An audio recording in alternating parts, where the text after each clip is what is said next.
શહેરના મુકરપુરા વિસ્તારમાં અયોધ્યાનગર ગ્રાઉન્ડ પાછળ ઝૂંપડામાં વિદેશી શરાબનો જથ્થો રાખીને કરવામાં આવતા વેપલા પર શહેર પીસીબી શાખાએ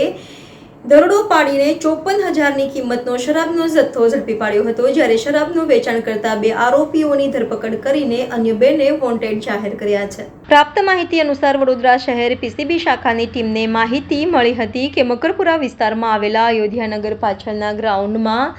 ઝૂંપડા આવેલા છે, જે ઝૂંપડામાં પ્રવીણ ઉર્ફે લાલો પંચાલ તેમજ પરેશ પટેલ નામનો શખ્સ વિદેશી શરાબનો વેપલો કરે છે